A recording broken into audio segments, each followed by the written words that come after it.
Hello বন্ধুরা, কেমন আছে সবাই? আশা করছি সবাই খুব ভালো আছে। ডঙ্কি এস ফ্যামিলিতে তোমাদের অনেক অনেক স্বাগত আর ওয়েলকাম। তো আজকে সকালটা খুব খারাপভাবে শুরু হয়েছে, সেটা তোমাদের বলি। এখন আগে একটু সাক্ষ্যকে দেখে নাও, তারপরে খারাপটা বলো, আগে ভালো।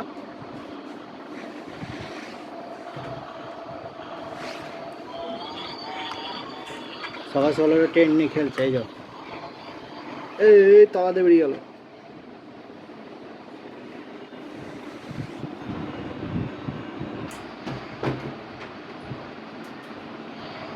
বাবা ট্রেনটা নিচে চলে আসবে তো, ঝুমঝুম করতে করতে।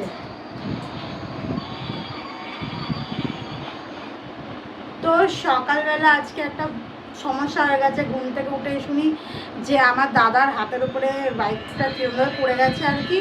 তো ওই নিয়ে একটা সকালবেলা দৌড়াদৌড়ি লেগে গেছে, ফোন টোন করা। বাবু তো ছিল না, বাবুই নিয়ে গেছিলো ওকে। তো এখনই ওরা আসলো। তো ঠাকুরের আশীর্বাদে ওর কিছু হয়নি, হাতে একটু ব্যাস মানে যেহেতু লেগেছে জোরে গাড়ির ওয়েটটা, সেই জন্যই আর কি ইয়ে হয়ে গেছে। ফ্র্যাকচার ট্র্যাকচার কিছু হয়নি, ওটাই আমরা ভয় পাচ্ছি। তো এই জন্যই আর কি সকালবেলা অনেকটা তাড়াতাড়ি উঠেছি আমরা, মানে তাড়াতাড়ি বলতে কি, আমরা ফোন করে তারপরে উঠেছি, নাহলে তো আমরা ঘুমিয়েই থাকতাম 8টা সাড়ে 8টা অবধি। তো এখন আমি এই সবে স্নান করে আসলাম, অনেক জামা কাপড় ধুয়েছি।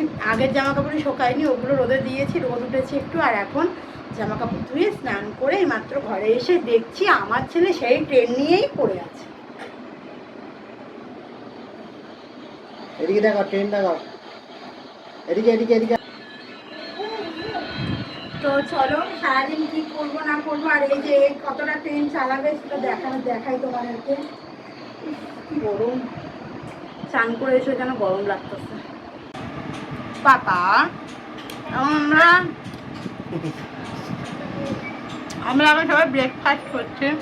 খুব বাজার করছে, যখন মুখে মুখে ঢুকাই তখন ফোনটা হচ্ছে ওকে। পাপা হাই বলো, হাই বলো, হাই বলো, হাই। তোমার ট্রেন কোথায়? ট্রেন হাই বলো, হাই। হাই বলো, হাই বলো, হাই বলো, হাই। ট্রেন কোথায়? ট্রেন হাই হাই বলতে তো হাই। ট্রেন চাবিওয়ালা বাগান কি হবে? সত্যিকার বাগান তো। সত্যিকারের বাগান গান আমাদের খেয়ে নিক। কেন, কে খাবে? বুঝতে হবে সব মানে। চাবি দিয়ে খুলে ছেড়ে দিবি, চলবে। জলা মারবে সব করবে, ধরবেই না ভয়েতে। দিয়ে আসি, আনন্দিকে দিয়ে আসি। না আনন্দিকে দিয়ে দাও। আরে খাচ্ছে কেন? আনন্দিকে দিয়ে দাও। কাঁদবে আগে লড়ে নেয়, না পারলে কাঁদে, লড়তে জানে না। খাওয়া দাওয়ার পর এবার কিন্তু রান্নার দিকে গেছি। আর আজকে কিন্তু সাক্ষর জন্য আমি চিকেন স্টু বানাচ্ছি। তো আগে আমি ওর খাবারটা বানিয়ে নিচ্ছিলাম, তারপরে কিন্তু আমাদেরটা করব। আপন মনে আমি আমার মতন রান্না করছিলাম, আর বাবু কিন্তু পিছন দিক দিয়ে ভিডিওটা করছিল বলে বুঝতে পারছিলাম না। আর এখানে কিন্তু এক সাইডে ডাল ছড়িয়েছি। আজকে আমাদেরও চিকেন কষাই রান্না হবে, আর একটু ডাল ছড়িয়েছি, একটু আলু মাখা করব, আর সাথে চিকেন স্টুটা সাক্ষর জন্য করছি। আর এই চিকেন স্টু কিন্তু আমিও একটু খাবো, মানে শুধু স্যুপটা খাবো। আর এটা কিন্তু বেশি করে করছি কারণ বাবু খেতে খুব ভালোবাসে সাক্ষর চিকেন স্টুটা, ও খায় প্রত্যেক রবিবার করেই ও খায়।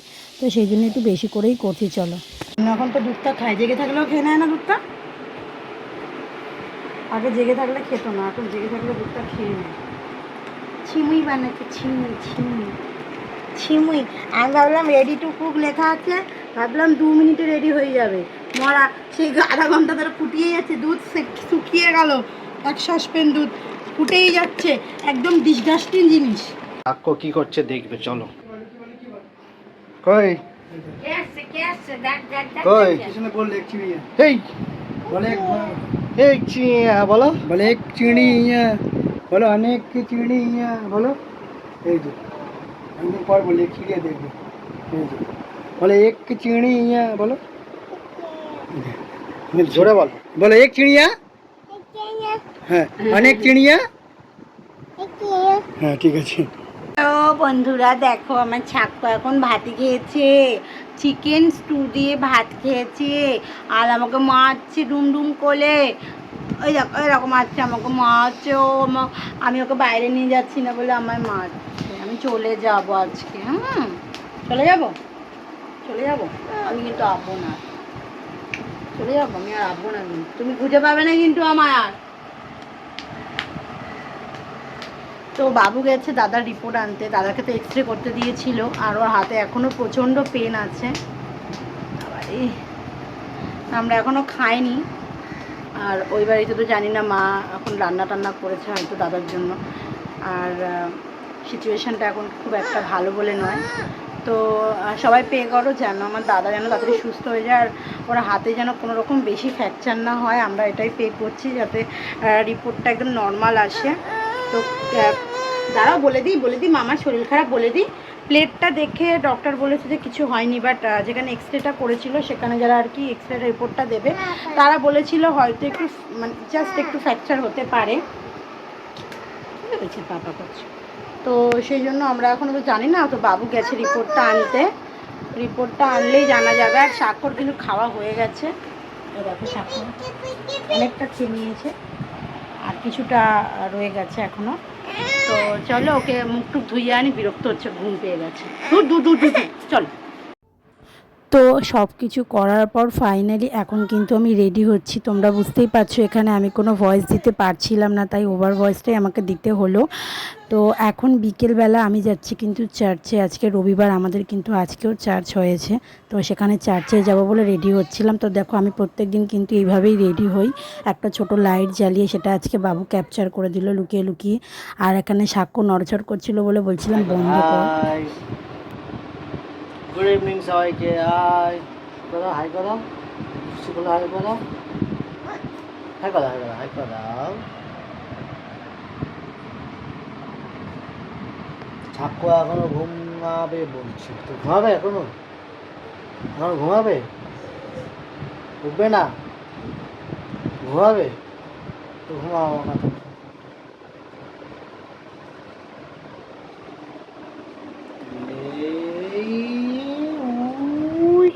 চার্চ থেকে আসার পর ওরা কিন্তু ঘরে ছিল যেহেতু, ওরা তো তোমাদের সাথে শেয়ার করলোই কী করছিল। তারপর আমি কিন্তু আসার পর সাক্ষ্যকে সুজি খাইয়ে দিয়ে মায়ের কাছে রেখে, মানে মা এসেছিলো মায়ের কাছে রেখে দিয়ে আমরা কিন্তু বেরালাম দাদার রিপোর্টটা নিয়ে। তো ভেবেছিলাম আগে দেখাই যে কোথাও কোনো রিপোর্ট দেখানোর মতন এমার্জেন্সি কিছু পাই কি না। ওর হাতটা যেহেতু ফুলে যাচ্ছিলো, আমরা সবাই টেনশন করছিলাম যে কী থেকে কী হয়ে যাবে না হয়ে যাবে, তাই 1 মিনিটও দেরি না করে আমি কিন্তু দেখো সেই জামা কাপড়েই বেরিয়ে গেছি, 1 ফোঁটাও দেরি করিনি। তো এখানে কিন্তু একটা এমার্জেন্সি ডক্টর ছিল, সে জানি না ডক্টর না কি, উনি হয়তো একটা অশিক্ষিতর মতন বসেছিল, কিছু বলার মানে কিছু না বলে আমি পারলাম না, আমার খুব রাগ হয়ে গেছিলো। তো ভুলভাল উনি আর কি বলে দিল, যাই হোক আমি কিন্তু ওখান থেকে চলে এলাম মাথাটা গরম করে। দেন যেখানে মারা দেখিয়েছিল এই যে মিউনিসিপ্যালিটিতে, সেখানেই এসেছিলাম, সেই ডক্টরটাকেই দেখালাম। তো উনি বললো ওই কি প্যাথোলজিস্ট না কি একটা ডক্টর, যার কি হাড়ের ডক্টর যেটা হয়, ওইখানে দেখিয়ে নিতে। তো প্রবলেম সেরকম কিছু না, আউটডোরে একবার দেখিয়ে নিতে বললো। সেটা শুনেই আমরা কিন্তু দেখিয়ে রিপোর্টটা দেখিয়ে প্লেটটা দেখিয়ে বেরিয়ে পড়লাম। তারপর কিন্তু মাকে ফোন করে বলে দিলাম যে তেমন কিছু অসুবিধা নেই, আজকে রাতটা ওয়েট করতে পারবে, কালকে গিয়ে দেখিয়ে নিলে হয়ে যাবে আউটডোরে। তো কালকে 1:30টার সময় টিকিট করবে। আর এখন কিন্তু আমরা আবার দুর্গানগর এসেছিলাম, এসে এখান থেকে সাক্ষ্যর জন্য কয়েকটা হাগিস নিয়ে নিলাম, মরিসনের প্যাম্পার যেটা আর কি ইউজ করে, আর একটা বোতল ধরা ক্লিনজার নিয়ে আমরা বেরিয়ে পড়লাম। যেহেতু এই দুর্গানগরে এই দোকানটা থেকেই আমরা সবসময় নিই এই ক্লিনজারগুলো, সেই জন্য ওখান থেকেই নিতে হলো, তো নিয়ে আমরা বেরিয়ে পড়লাম। এখন কিন্তু একটু মায়ের কাছে এসেছি বাড়িতে, দাদা দেখো হাতে শেক দিচ্ছে, চলো তোমাদের সাথে বাকিটা সব এমনিই শেয়ার করেছি। হাতটা সরিয়ে রাখ,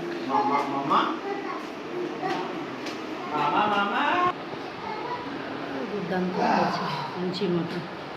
তাও তো সিধা হচ্ছে সকালের থেকে, তাই না? সকালের থেকে একটু সিধা হচ্ছে না, না দেখ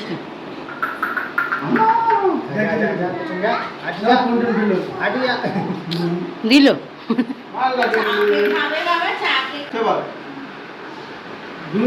কেন দেখি আমার মাথা রাখতে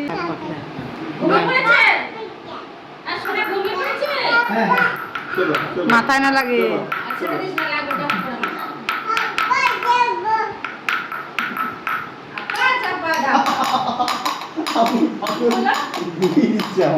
ফাইনালি এখন 10টা বাজতেছে, এখন বাড়িতে এলাম, সব এদিক ওদিক করে করে কি কোমর ব্যথা হচ্ছে, সেই বিকেলবেলা বেরিয়েছি একটার পর একটা করে করে, এখন দেখো সেই বিকেলের জামা কাপড়টাও অবধি ছাড়তে পারিনি। আর এখানে কিছু জামা কাপড় ভাঁজ করেছিলাম, ওগুলো তোলা হয়নি। বিছনার হাল এখন ঠিক এরকম হয়ে রয়েছে, খুবই বাজে অবস্থা। তো এখন একটু ফ্রেশ হয়ে নিই আগে, তারপরে সাক্ষ্যকে খাওয়াবো 10টার সময়। আর দাদার রিপোর্টটা কালকে হচ্ছে যাবে নিয়ে, তোমরা দেখলেই আমি গেলাম 2-3 জায়গায়। তো কালকে বলেছে ওকে নিয়ে যেতে ওই ডাক্তার দেখানোর জন্য আউটডোরে। তো কালকে যাবে মা, কালকে তো আর আমার যাওয়া হবে না, মা দেখিয়ে আনবে, তারপরে জানা যাবে কি হলো না হলো। তো কালকে তোমাদের সাথে পরের আপলোডটা দিয়ে দেবো। তোমরা সবাই পে করো একটু যেন ও সুস্থ হয়ে যায়, কারণ সত্যি কথা বলতে ওর ওপরে পুরো সংসারটা নির্ভর। কারণ আমরা যেহেতু আমার মারা যেহেতু ভাড়া ঘরে থাকে, সেই জন্য ওই ঘরটার রেন্ট খুব বেশি, মানে 5,500 টাকা বোধহয় নেয়। তো সেটা দেওয়া 6,500 টাকা বোধহয় দেয় টোটাল, ওইগুলো দেওয়া, আরও ঘরের সংসার অনেক কিছুই চালায় ও। আর ওর গাড়ির ইএমআই সব কিছুই ওকে দিতে হয়। সেই জন্যই আর কি ওর শরীর খারাপ হওয়া, মানে মায়ের ভীষণ টেনশন। এই এতক্ষণ ধরে মায়ের সাথে কথা টথা বলে গেলাম, আর সব কথা তো সবার সামনে বলা যায় না। ওরা চলে গেছিলো, ওরা বাড়ি এলো, আমি মায়ের সাথেই কথা টথা বলে তারপরে গেলাম। আর কালকে আমাদের লোনের ডিউ টু ডেট, কালকে মায়েরও লোন দিতে হবে, এই জন্য আর কি মা একটু টেনশান করছে কি করে কি করবে। তো আমি বললাম যে আমার যতটুকুনি ক্ষমতা আমি করব, কারণ আমার সত্যি তেমন কিছু নেই। ঈশ্বর আমায় যদি দিত তাহলে আমি আমার মাকে চোখ বন্ধ করে সর্বস্ব দিয়ে দিতাম, কিন্তু আমি এতটাই অভাগী যে আমার নিজেরই এত সামর্থ্য নেই যে কিছু করব নিজের জন্য, সেই জন্যই আর কি হয় না। তো চলো ফ্রেশ হয়ে নিই, তারপরে তোমাদের সাথে আসছি। রেডি পুষ্পা, ভুলে গেছি তারপরে ডায়লগগুলো। তো ডায়লগ ফাইলগ বাদ দাও, এখন বাজে 11:30, আর এখন আমাদের খাওয়া দাওয়া অল টোটাল কমপ্লিট। তোমাদের একটা জিনিস দেখাই, আরও দেখো আমি একটা জিনিস খাচ্ছি, সেটা হলো চিয়া সিড। রোগা হয়নি তাও। তো এখন সাক্ষ্য গেছে উপরে, প্রত্যেক দিনের মতন একটা নকশা করে ও রাত্রিবেলা করে। আমাদের বিছনা টিছনা সব হয়ে গেছে, এখন আমরা এই যে ধূপকাঠিটা জ্বালাবো, গরিব হয়ে গেছি। তারপর আধা ঘন্টার জন্য গুড নাইটটা জ্বালিয়ে তারপরে গুড নাইট করে দেবো। তো আজকে ভিডিওটা এখানে এন্ড করলাম। ভিডিওটা কেমন লাগলো অবশ্যই দিও। তো আর ভিডিওটা ভালো লাগলে অবশ্যই একটা লাইক করে দিও, চ্যানেলটাকে সাবস্ক্রাইব করে দিও, আমাদের পাশে থাকো, এভাবেই আমাদেরকে সাপোর্ট করো। আর দেখা হচ্ছে নেক্সট ব্লগে। চলো আজকের জন্য টাটা, গুড নাইট।